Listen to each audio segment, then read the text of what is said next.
रही। आज हम इंट्रोडक्शन करवाने जा रहे हैं इंग्लिश कॉम्प्रिहेंशन का।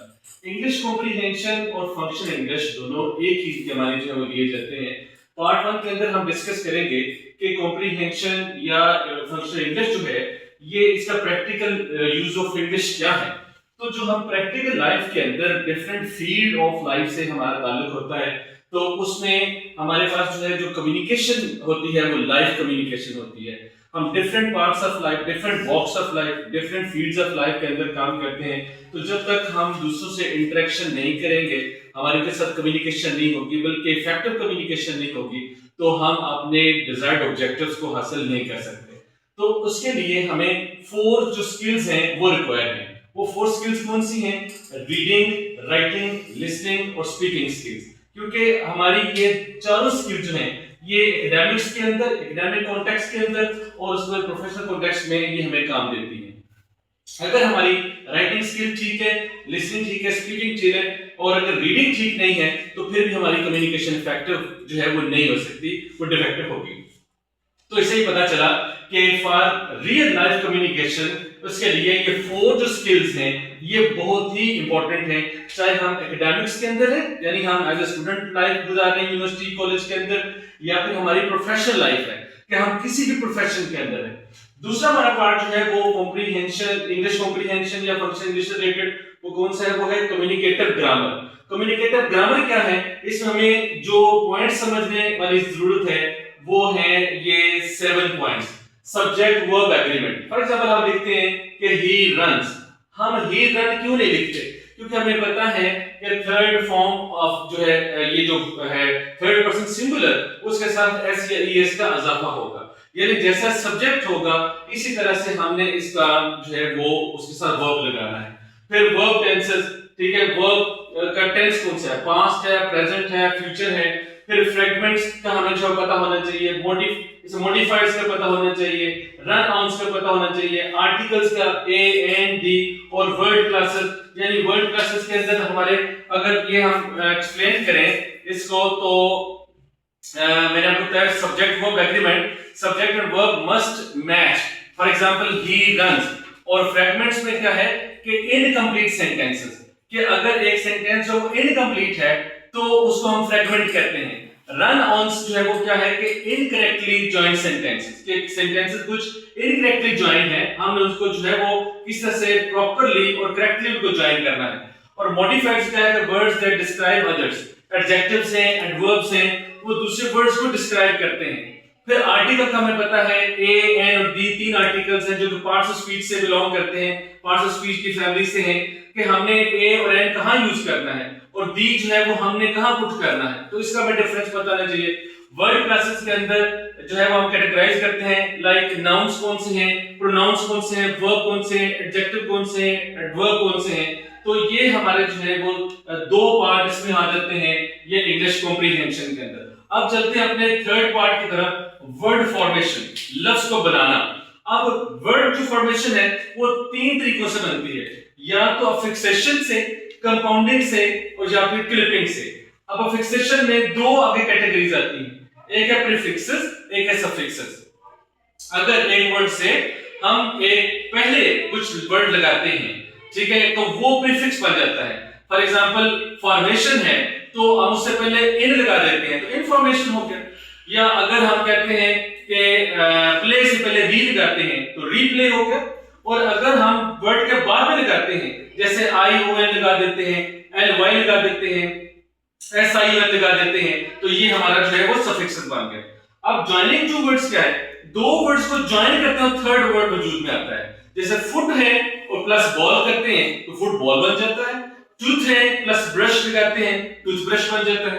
इसी तरह से back formation, removing a part two form a new word. जैसे हम इसको एडिट करते हैं, कोई किसी वर्ड को जो है वो हम काटते हैं कि नया वर्ड बनाने के लिए, न्यू वर्ड को फॉर्म करने के लिए, जैसे एडिटर है उसकी शॉर्ट फॉर्म एडिट है, ठीक है। तो ये हमारे जो है यहाँ पे वो 3 पार्ट्स हैं वो क्लियर हुए। अब 4th पार्ट की तरफ चलते हैं।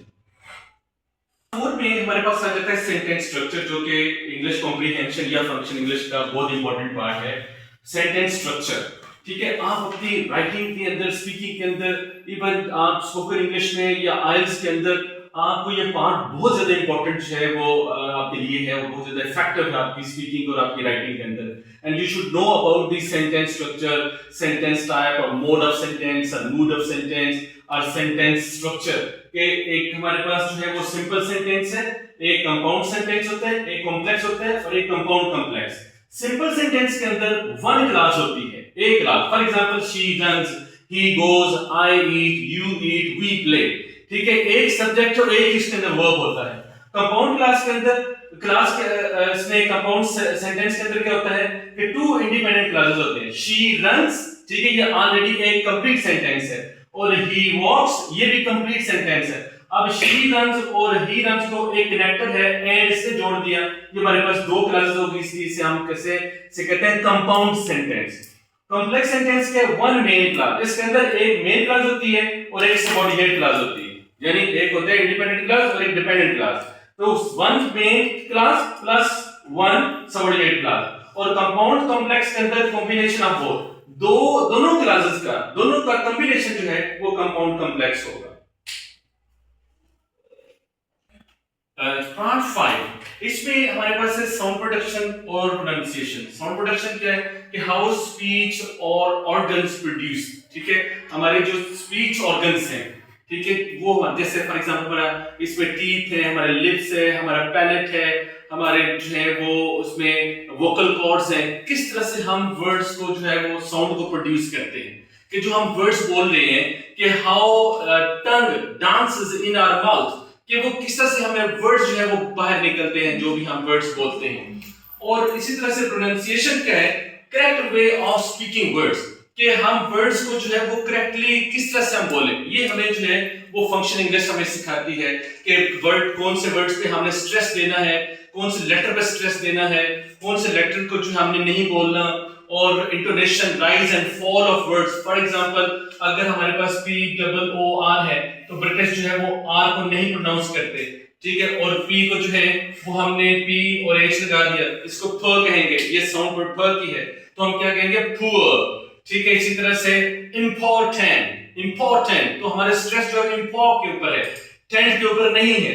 तो किस तरह से जो है वो हमारे स्पीच ऑर्गन्स प्रोड्यूस करते हैं साउंड, और फिर जो साउंड निकलती है हमारे मुंह से वो करेक्ट वे ऑफ स्पीकिंग क्या है, ठीक है। I am not talking about accent, different countries, different people, different areas of world, they have different accents, ठीक है। एक्सेंट आपका अपना होना चाहिए, जो मर्जी भी आपका लहजा जो है वो हो, लेकिन आपकी प्रोनाउंसिएशन यानी कोई वर्ड को कैसे हमने बोलना है ये आता है प्रोनाउंसिएशन के अंदर। और यहाँ पे ये देखें पैटर्न्स, ठीक है, पैटर्न्स इंप्रूव योर फ्लुएंसी, कि अगर आप अपनी फ्लुएंसी को बेहतर करना चाहते हैं तो आप डिफरेंट पैटर्न्स को फॉलो करें। For example I like to, I want to, ठीक है, मे आई, कुड आई, कैन आई, ये पैटर्न्स हैं, इनको फॉलो करें और प्रैक्टिस उनको करेंगे तो आपकी प्रोनाउंसिएशन जो है वो बेहतर होगी।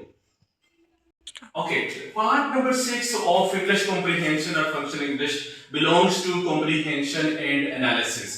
Comprehension analysis क्या है कि आपके सामने एक पैराग्राफ आता है, ठीक है, वो सिंगल पैराग्राफ हो सकता है या डिफरेंट पैराग्राफ्स हो सकते हैं, 3-4 पैराग्राफ्स भी हो सकते हैं।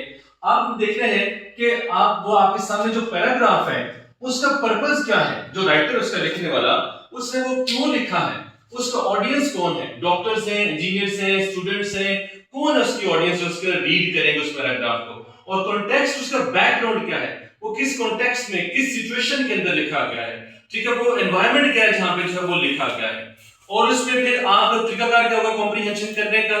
तो first of all you have to understand what is comprehension. Comprehension is reading with understanding, कि जब आप एक चीज को अंडरस्टैंड करके पढ़ते हैं, एक एक वर्ड आपके लिए जो अंडरस्टैंडेबल होता है, आप उसका थीम निकाल लेते हैं, आपको उसका जिस्ट समझ आ जाती है, आपको किसी वर्ड पे आपके लिए बैरियर या आपके लिए बॉटलनेक नहीं बनता, रुकावट नहीं आती, आपको उसके मीनिंग्स आते हैं, आपको इररिलेवेंट चीजों को समझ आता है, रेलेवेंट चीजों को आपको समझ आता है। तो फिर आप देखते हैं कि मुझे इस पूरे पैराग्राफ के ऊपर उसका एक ग्रिप हो गई है, आप उसका थीम पता चल जाता है। आपको अगर क्वेश्चन नीचे जो है लिखे जाए कि इन क्वेश्चन के आंसर्स दें तो आपको वो पता चल जाता है। आप इसे प्रेसिस के बना सकते हैं, इसको कंसाइज फॉर्म में कर सकते हैं, इसको एलैबोरेट कर सकते हैं, वर्ड्स के मीनिंग्स आप बता सकते हैं अगर आप उसको जो है वो कॉम्प्रिहेंड करते हैं। अगर आपके अंदर कॉम्प्रिहेंशन स्किल नहीं, आपकी वोकैबुलरी नहीं, आप वोकैबुलरी आज का जो है वो उसके ऊपर अबूर नहीं है, आपकी अंडरस्टैंडिंग नहीं, आप सेंटेंस स्ट्रक्चर को नहीं समझते, आपको सेंटेंसेस का नहीं पता, आपको जो है वो if you don't have ability to read between the lines कि what is the hidden idea, what is the main theme, what is the core idea of this paragraph, फिर आपकी कॉम्प्रिहेंशन वीक है। तो हाउ यू कैन इंप्रूव, वो कैसे कि आप इसको रीड करें, रीड के बाद आप उसे रीरीड करें, जो डिफिकल्ट वर्ड्स उनको अंडरलाइन करें, अंडरलाइन करने के बाद उसको जो है उसके मीनिंग्स देखें और फिर आप देखें कि कौन सी चीजें रेलेवेंट हैं, कौन सी इररेलेवेंट हैं, और फिर इसको आप स्किम करें, स्कैन करें। स्किम क्या है कि आप माइन्यूटली रीडिंग करते हैं लेकिन आप उसके अंदर जो है वो मेन आइडियाज निकाल लेते हैं, और स्कैन क्या है कि आप ईच एंड एवरीथिंग को जो है वो रीडिंग करते हैं कि आपको किसी वाले से भी क्वेश्चन पूछा जाए तो आप इसके देने के काबिल हो। और इसमें आप इसको जो है क्या करते हैं कि इसमें आपका जो है वो अंडरस्टैंड करते हैं एंड इवैल्यूएट करते हैं, understand and evaluate the text, ठीक है, वैल्यूएशन निकालते हैं कि टेक्स्ट क्या है, टेक्स्ट किसके बारे में, क्यों लिखा गया है, क्या रीजन है, ठीक है। तो ये हमारा पार्ट 6 था। Part number 7 of function English किसके बारे में, वो कॉन्टेक्सचुअल इंटरप्रिटेशन। अब कॉन्टेक्सचुअल इंटरप्रिटेशन क्या है, अंडरस्टैंडिंग डीपर मीनिंग्स, कि आप अंडरस्टैंड करते हैं कि इसके डीपर मीनिंग्स जो है इस टेक्स्ट के क्या है और ये टेक्स्ट का कॉन्टेक्स्ट क्या है और इसके डीपर मीनिंग जो है वो क्या है, यानी इसका जो है वो सिमेंटिक लेवल पे आप जाते हैं। और इसमें 5 पॉइंट्स आपने ध्यान रखने हैं। टोन, यानी जो राइटर है वो हैप्पी मूड में है, सीरियस मूड में है, एंग्री मूड में है, और बायस, क्या बायसनेस तो नहीं इसके अंदर, यानी वो वन साइडेड ओपिनियन तो नहीं दे रहा। Stereotypes, generalised beliefs about groups, stereotypes के जो उसका माइंड बना हुआ है वो उसी के ऊपर जो है वो अटक गया है राइटर, और उसने उसके अंदर कोई चेंज नहीं है। assumptions, ideas taken for granted, ठीक है, assume कर लेता है, मफरूजा बना लेता है, चीजों को जो है वो सपोज कर लेता है, वो रियलिटी और फैक्ट के ऊपर फोकस नहीं करता। इन्फ्रेंस क्या है कि लॉजिकल कंक्लूजन, ठीक है, आप एक चीज देखते हैं, आप एक चीज पढ़ते हो तो उसमें आप इन्फर कर लेते हो, आप किसी आइडिया को एक्सट्रैक्ट कर लेते हैं, चाहे वो सही है नहीं, that is called inference. Part 8 of function English reading strategies के बारे में है, जिसमें आप पढ़ेंगे स्किमिंग। स्किमिंग क्या है, एक quick reading for main idea. आप स्किम करते हैं, आप देखते हैं कि मेन आइडिया क्या है। जैसे आप न्यूज़पेपर पे सुर्खी पर हेडिंग पढ़ लेते हैं, बिजली का बिल है, आप उसके ऊपर डेट पढ़ लेते हैं, आप पढ़ते हैं बिल कितना आया है, और बस ये 2-3 चीजें जो आप पढ़ते हैं, आप डिटेल से नहीं पढ़ते। और स्कैनिंग क्या है, रीडिंग फॉर स्पेसिफिक इंफॉर्मेशन, यानी जनरल आप रीडिंग करते हैं फॉर जनरल इंफॉर्मेशन, और specific reading scanning for specific information. और फिर आ जाता है जो आप पढ़ेंगे Q4R। S मीन सर्वे, के जो आपके टेक्स्ट आप उसको सर्वे करते हैं कि ये किसके बारे में है। क्वेश्चन, फिर आपके माइंड के अंदर क्वेश्चन पैदा होता है कि ये इसका मेन थीम या इसका टॉपिक क्या हो सकता है। फिर आप उसको रीड करते हैं, रीडिंग के बाद आपको अगर तसल्ली नहीं होती आप उसको फिर रिसाइट करते हैं, यानी ऊंची आवाज से आप बोल के पढ़ते हैं। फिर रिव्यू करते हैं कि आपकी कोई मिस्टेक्स तो नहीं है, कोई चीज रह तो नहीं गई है। और फिर जो आप अपना इन्फ्रेंस या आप अपना आइडिया या आप अपनी थिंकिंग देते हैं, दैट इज रिफ्लेक्ट, ठीक है। और फिर क्रिटिकल रीडिंग क्या है कि जो आप पढ़ते हैं अगर सोच समझ के पढ़ रहे हैं, स्किमिंग कर रहे हैं, स्कैनिंग कर रहे हैं, मेन आइडियाज पर निकाल रहे हैं, क्वेश्चंस आपके माइंड के अंदर आ रहे हैं, आप उसको रिव्यू कर रहे हैं, रिसाइट कर रहे हैं, डिफरेंट आपके माइंड के अंदर सवाल ऐसे आ रहे हैं जिनके आंसर्स जो है वो टेक्स्ट के अंदर तलाश कर रहे हैं, आप उसको एनालाइज करते हैं, आप उसको इवैल्यूएट करते हैं। तो इससे आपके अंदर reading ability, critical ability, analytical approach और थिंकिंग जो है हैबिट वो डेवलप होती है। अच्छा, इसमें अब फंक्शन इंग्लिश का जो पार्ट नंबर 9 है वो that is about active listening, ठीक है। जब आप कोई चीज सुनते हैं और उसके ऊपर फोकस नहीं करते, पैसिवली सुनते हैं, तो दैट इज कॉल्ड हियरिंग। लेकिन अगर आप उस चीज को एक्टिवली सुनते हैं, दैट इज कॉल्ड लिसनिंग, है मीनिंग दोनों का सुनना ही। अब एक्टिव लिसनिंग जब करते हैं तो आप 2 पॉइंट माइंड के अंदर रखें। एक है ओवरकमिंग बैरियर्स, कि आपको अगर कोई जो है वो डिस्ट्रैक्शन हो रही है, नॉइज आ रहा है, कोई बायसनेस हो रही है, कोई आपके माइंड के अंदर जो है वो डिस्ट्रैक्शन पैदा हो रही है, कोई आपके मिजाज के खिलाफ चीज है, आपके रिलीजन के, आपके पॉइंट ऑफ व्यू से, आपकी थिंकिंग से, तो वो भी डिस्ट्रैक्शन है, ठीक है। और दूसरा फोकस लिसनिंग, आपने जो लिसन कर रहे हैं आपने उसके ऊपर फोकस कैसे आप कर सकते हैं कि आप की पॉइंट्स के ऊपर फोकस करें, ठीक है। आप कंसंट्रेट करें की पॉइंट्स के ऊपर, मेन आइडियाज के ऊपर, ठीक है, जैसे कोई अगर जो एक स्पीकर बोल रहा है और आपके पास एक टेक्स्ट लिखा हुआ है, तो उसके जो कीवर्ड्स हैं उनके ऊपर फोकस करें कि किस तरह से बोला जा रहा है और आप किस तरह से जो रेलेवेंट इंफॉर्मेशन है वो गेन कर रहे हैं और आप उसको जो है वो एक्टिवली लिसन कर रहे हैं। हमारा 10th पार्ट जो है इफेक्ट उसका फंक्शन इंग्लिश का, वो है इफेक्टिव कम्युनिकेशन। इफेक्टिव कम्युनिकेशन जो इफेक्ट क्या है, clear and meaningful exchange of information, exchange of ideas, exchange of feelings, exchange of emotion, exchange of information, लेकिन वो इफेक्टिवली हो तो that is called effective communication. इसमें आपने 7 C's को जो है वो ध्यान रखना है, either you are writing or speaking, कि जो आप लिख रहे हैं बोल रहे हैं that should be clear, coherence, जो बोल रहे हैं जो लिख रहे हैं उसके अंदर कनेक्शन, उसके अंदर कोहेरेंस होना चाहिए, और कंसाइजनेस, जो भी आप बोल रहे हैं लिख रहे हैं वो इतना लेंथी ना हो, ठीक है, उसमें कंसाइजनेस जो होना चाहिए, शॉर्ट होना चाहिए, टू द पॉइंट होना चाहिए। और फिर इसमें आ जाती है नंबर 4 कर्टेसी, कि आपके बोलने के अंदर और आपके राइटिंग के अंदर जो है वो कर्टेसी होनी चाहिए। उसमें बहुत ज्यादा आपकी जो टोन है वो ऐसी ना हो जो कि डिस्टर्बिंग हो, जो दूसरों को जो है वो डिस्ट्रैक्ट करे, दूसरों के लिए जो है वो प्रॉब्लम क्रिएट करे। और फिर नंबर 5 पे है करेक्टनेस, जो भी आप लिखें ग्रामेटिकली करेक्ट हो, सेंटेंस स्ट्रक्चर ठीक हो, उसका टेंस ठीक हो, उसके स्पेलिंग्स ठीक हो, उसका जो स्ट्रक्चर है वो ठीक हो, आप जो लिख रहे हैं उसमें उसका इंट्रो हो, उसके बॉडी पैराग्राफ दिए जाएं, उसका कंक्लूजन दिया जाए, और फिर कंप्लीटनेस, जो भी आप लिखे वो हर हवाले से कंप्लीट हो, कोई इंफॉर्मेशन जो है वो लैग नहीं करनी चाहिए, कोई इंफॉर्मेशन जो है वो बाकी रहनी नहीं चाहिए। और लास्ट में हमारे पास है कंक्रीटनेस, कि जो भी आप लिखें वो कंक्रीट हो। कंक्रीट क्या, कि उसकी ग्रामर, उसकी इंफॉर्मेशन, उसका सेंटेंस स्ट्रक्चर, उसके अंदर स्पेलिंग्स, उसके अंदर जो कंटेक्स्ट है, जो टेक्स्ट है, हर हवाले से जो है वो कंप्लीट होनी चाहिए। तो ये 7 C's या 7 प्रिंसिपल्स ऑफ कम्युनिकेशन या प्रिंसिपल्स ऑफ कम्युनिकेशन या 7 C's के नाम से ये टॉपिक जाना जाता है। अच्छा जी, फंक्शनल इंग्लिश का 11th पार्ट हमारे पास जो वेरी इंपॉर्टेंट है, जो ना सिर्फ आपके एकेडमिक्स में बल्कि प्रोफेशनल लाइफ के अंदर आपको जगह जगह के ऊपर इससे वास्ता आपको पड़ता है। आप जो स्टूडेंट लाइफ होती है वो तो चंद सालों पे मुहित होती है, लेकिन जब अपनी प्रोफेशनल लाइफ में जाते हैं, एकेडमिक्स से निकलते हैं, तो फिर आपके लिए पब्लिक स्पीकिंग और प्रेजेंटेशन स्किल्स है, they play very important and pivotal role. अब इसको समझते हैं कि पब्लिक स्पीकिंग इनफैक्ट है क्या, कि speaking in front of audience, बगैर पेपर के, बगैर चिट्ठों के, पर्चियों के, पॉइंट नोट किए, ठीक है, आपके माइंड के अंदर अकॉर्डिंग टू द सिचुएशन जो उस वक्त है आप बोल रहे हैं, जो आपको जहां बोलने की जरूरत है, आपको 7 C's of communication, effective communication mind में रखते हुए you speak in front of audience, in front of people. अब आपकी ऑडियंस कैसे है, you have to analyse your audience. आपकी ऑडियंस आपने एनालिसिस करना है कि वो डॉक्टर्स हैं, स्टूडेंट्स हैं, टीचर्स हैं, लॉयर्स हैं, उनका लेवल क्या है, मेंटल कैलिबर क्या है, एजुकेशन लेवल क्या है, उनका जो है वो एजुकेशन बैकग्राउंड क्या है, ये सारी चीजें आपने ध्यान रखनी है। लेकिन समटाइम्स जब हम पब्लिक स्पीकिंग करते हैं तो हमारे अंदर जो है वो हमें 3 किस्म के जो है वो पॉइंट से हमें वास्ता पड़ता है। एक है स्टेज फ्राइट, क्योंकि हमारे अंदर कॉन्फिडेंस नहीं होता। स्टेज फ्राइट में हम स्टेज पे आते हैं, लोगों को देखते हैं, शायद लोगों का नॉलेज हमसे जो है वो कम हो, लोगों के अंदर कॉन्फिडेंस हमसे ज्यादा कम हो, लेकिन हमारे अंदर एक खुद से सेल्फ क्रिएटेड एक फियर आ जाता है, जो हमारे नॉलेज को, हमारे कॉन्फिडेंस को और हमारे माइंड के अंदर जो चीजें हैं what we are going to talk with people, वो उसको जो है उसके बैरियर बन जाता है, उसको वो रोक के रख देता है।